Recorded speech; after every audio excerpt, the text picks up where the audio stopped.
Welcome back to the Tech Zone. I am Paul Amadeus Lane. So happy to have you with me. We are going to talk about something very, very serious right now, and that's eye care. How important is eye care? Well, remember, our eyes are connected to our brains, and injuries and illnesses can change the way how our eyes work. Eye tracking technology can aid in recovery, whether it's an illness, whether it's a sickness or an accident. And I'm so happy to have with me right now a person that I met 2 years ago at CES. She and I were both kind of starting out on our journey of things, and I'm so glad I was able to catch up with her CES of last year. I had unveiled. We're talking about Barbara Barclay, who's the president of Right Eye. How you doing, my dear? I am doing great, Paul, and I'm so glad to see you. So glad to see you too, and I'm so happy that you accepted the invitation to be on to talk about your great company. Now, I know a lot about your company, interviewed you a couple of times. Now, for ones out there, gave a little kind of brief rundown of the company, but I always say the presidents can do it a little bit better. So why don't you give a brief rundown of your company and the objective of the company out there, Barbara? Okay. So, Eye is a technology company in the health care space, and we are using eye tracking technology to revolutionize health and vision. We have a series of tests, including an autism test, different vision tests that assess binocular vision, neuro tests. We have a Parkinson's test and a reading test that we're launching soon. And in all cases, we use eye tracking technology to get better, more active, more objective and accurate information for people. And Barbara, when we first met, you guys had integrated these new tests that you were doing. Now, I think when we just met, I think it was just the eye tracking segment of the company. What made you guys expand to these other fields out there? Was it research that you guys did, and you found out that this technology can be used in these other areas as well? Yeah, we actually started out with a set of vision tests. And based on my background in the eye tracking industry, I had worked with a lot of researchers that were studying areas like autism, brain injury, and things like that. And we always had an ambition to expand, but we found very quickly that the platform really enabled global expansion very quickly. It enabled us to deploy new tests. And it was really important to us to get tests that were developed from academic institutions out into the market to help people, really. And was there a need for this? Because, for us looking at it from the outside, we may not have noticed that this was needed in an academia field.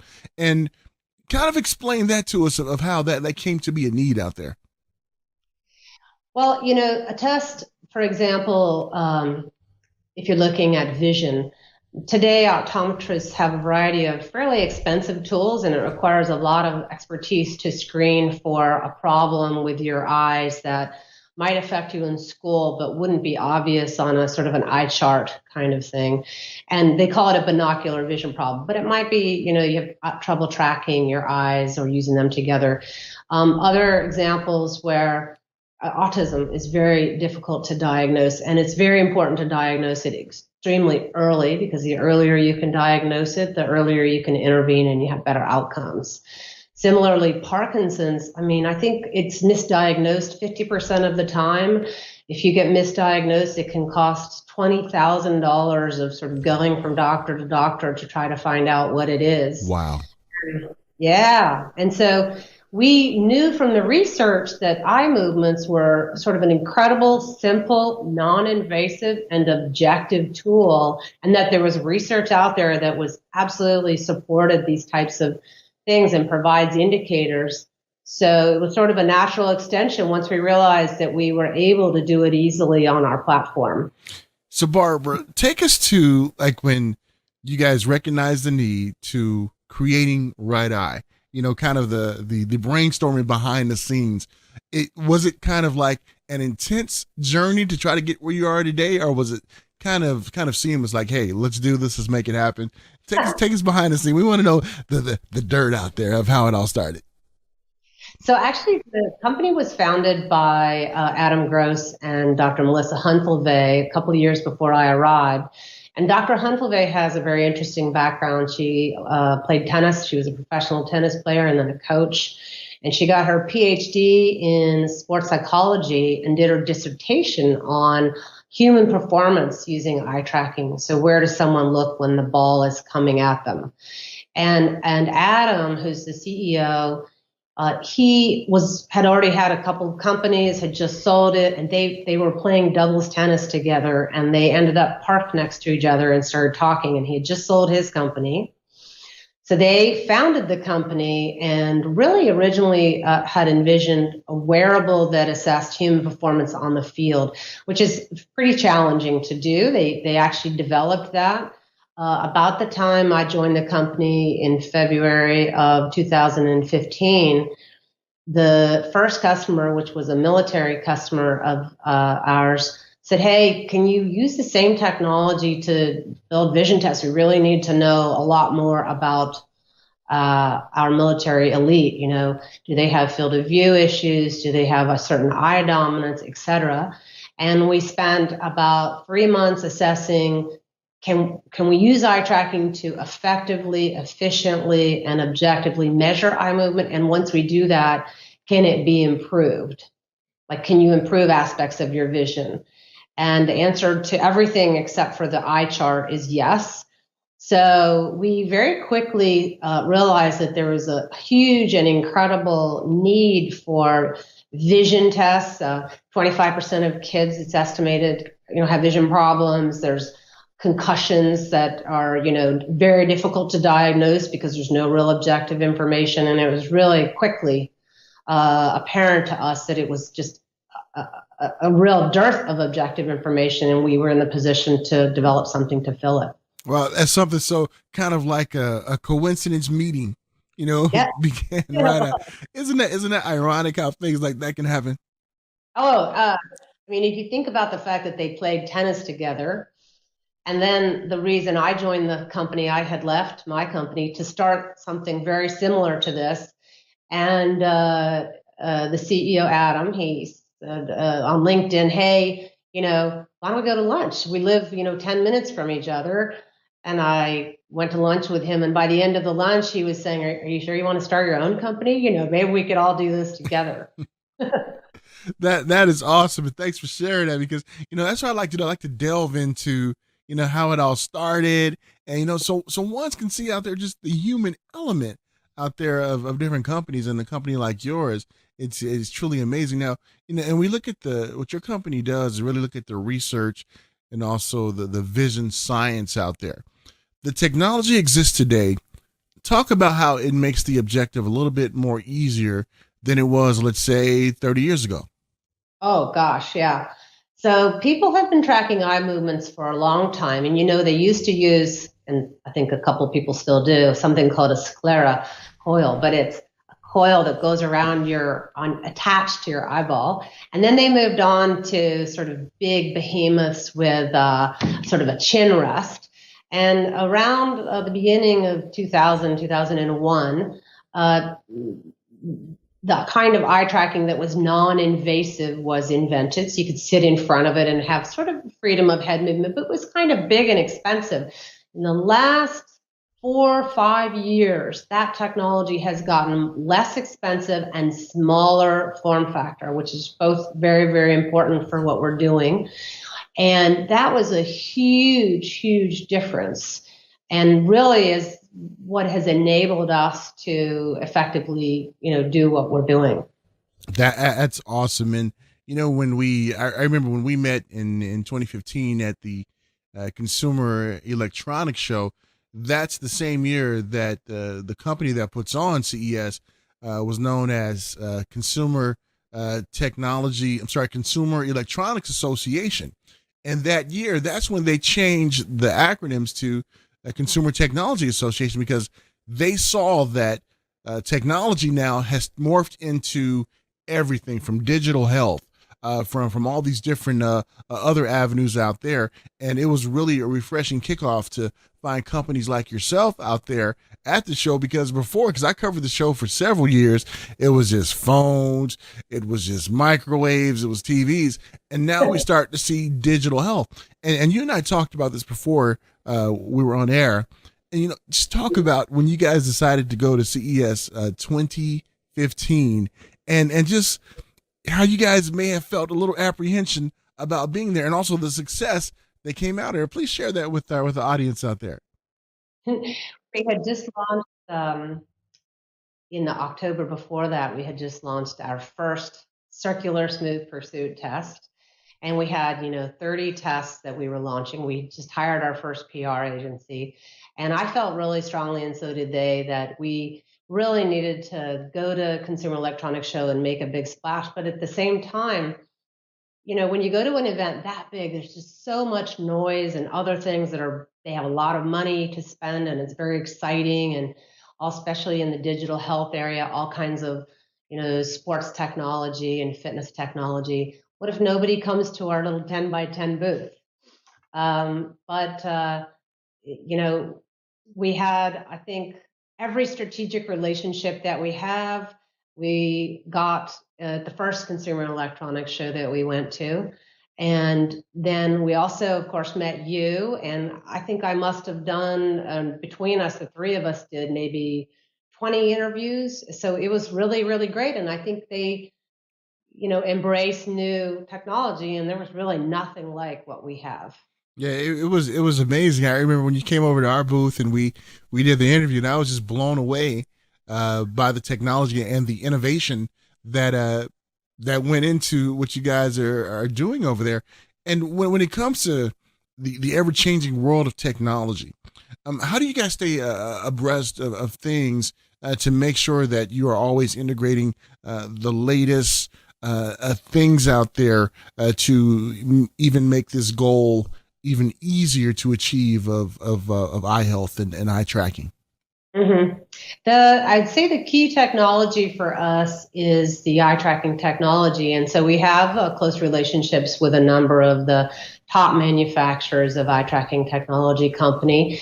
We're constantly in touch with them. We're hardware agnostic, and our main objective is, if for this product there's a better eye tracker or a smaller eye tracker or a faster eye tracker, whatever it is that we need, can we get it? And we made a very deliberate decision not to make the hardware ourselves. It's challenging hardware to develop, and it's moving at the speed of light. So we really wanted to take advantage of that. And our product is really in the process of uploading the data in real time, applying the mathematical algorithms, and that has really enabled us to move quickly. So as we get reports on let's say ones who use the software, and some of the data ones are able to gather from the test, is the next step now the healthcare professionals, the doctors, or the therapists out there, now they take all this data and now are able to have the proper treatments? And is that how the process goes? So we are actively developing, from the information that we've already collected, improvements to the tests that we have. So today they'll provide a very clear indicator to a doctor who's in the process of, for example, diagnosing a concussion, or looking for binocular vision issues, or trying to diagnose Parkinson's or autism. And we will, over the next year, add machine learning to what we're doing, and really be able to add to the information that we're able to collect and discern from the tests that we have and the tests that people are taking. And, within 12 months, it'll be very straightforward, I think, to really say, hey, tests that look like yours maybe often are associated with the following issues. So maybe you should do, additional tests or additional research into the following. And beyond that, we also have begun to add training, vision training. We have 3 games that you play with your eyes only, and they're super fun, but at the same time, they exercise your eyes in different ways and help you develop, better fast eye movements or more accurate eye movements for reading, or if you're recovering from brain injury. And so we're going to develop and expand upon that as well. Wow. So I think I remember us having that conversation a couple of years ago about how a person doesn't even know they're taking a test because it's fun. They're having fun. Now, if ones would like to, let's say, have these tests done, do they can contact their healthcare professionals, or what's like the process out there, or even maybe healthcare professionals are listening to the interview right now and they're like, you know what, I want to integrate that kind of technology. How does all that work? So righteye.com is our website, and you can go there and submit a request for specific types of tests. Practitioners, buy directly from us today. We have an increasing number of partnerships where we'll be in wider distribution. Today we have about 100 customers, and that includes hospitals where they have rehabilitation or concussion clinics, any kind of concussion clinic, neurologists who are not experts in movement disorders or experts. It's a great screening tool when you have patients coming in all the time and that's not your area of expertise, and you need to understand that there's an issue so you can refer out. And then pediatricians, for example, where they may want to have a screening tool that they're going to use for screening binocular vision, or they're screening for autism at an early age. All of them can access it through us. If you're a consumer, maybe that your local doctor, optometrist, or neurologist already has it. But if not, you can contact us and we can direct you to somebody or ask them why they don't have it. That's what I'm talking about. Yeah. I have a couple of doctor's appointments coming up in a few weeks. I'm saying, hey, what's Where's up? your objective data? Why don't you have objective information about this? Absolutely, and I'll slip them your cards. Say, here, call my buddy Barbara. She'll take care of you. And let's talk about you for a second, because I always like to talk personally with ones, presidents, CEOs, and representatives of companies about how they feel about technology. How do you feel about the tech that we have today? Were you always into tech, or was it something you kind of stumbled into? Did you play like the video games when you were younger? Let's talk about your journey in tech. Oh, you're gonna laugh. I majored in German in college, Wow.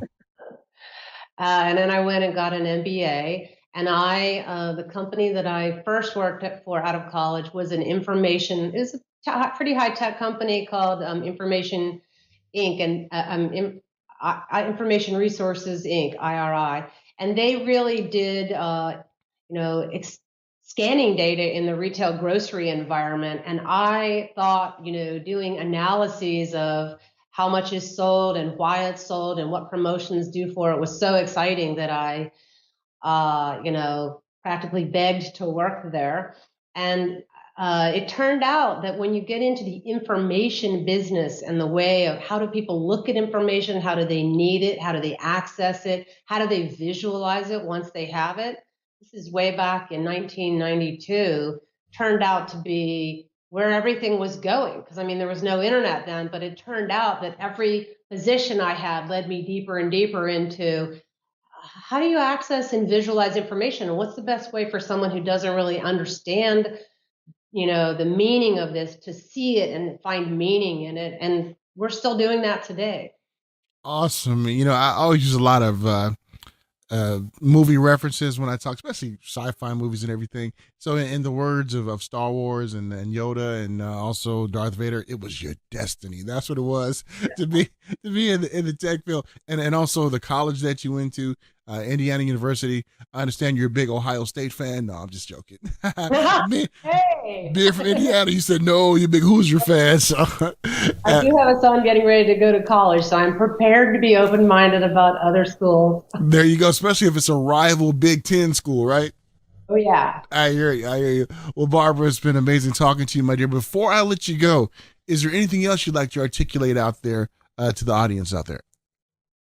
Really, I just think that we have a sort of a big ambition. We truly believe that having objective information has the ability to identify important issues for children and adults early, intervene, have better outcomes. And, we really think it's going to change people's lives, both in the school systems where, You can identify binocular vision problems and in autism and in Parkinson's and these other areas, and there'll be more. And, in 5 years, I think you'll be able to go in and take a 5-minute test and learn some very important things that will absolutely change your outcome. Well said. And Barbara, from the first time I met you, I could tell the empathy that you have in your voice about the mission of the company, and really wanting to help ones out there through the technology out there. And as always, it's been great catching up with you. We love to catch up with you later on in the year, find out what's going on. Breaking news from Right Eye. Looking forward to that. And Barbara, you take care of yourself, and we look forward to talking to you soon, my dear. All right, take care. That was the beautiful Barbara Barclay joining me from Right Eye. Love talking to Barbara. She's an amazing person. And the way she opened up about the company and what the company's vision is, no pun intended, but just how important eye care is. And please, folks, take that to heart. Please, encourage your healthcare professionals to find out about their technology. I mean, it can really enhance our life, and even in some cases be the difference between recovery and maybe not. So, all right, when we get back, we're going to talk about cyber security. Have you ever heard of a term called biometric authentication? If you have, you don't want to miss our discussion we have coming up right on the other side. All right, in the words of Chuck Woolery, we'll be back in 2 and 2.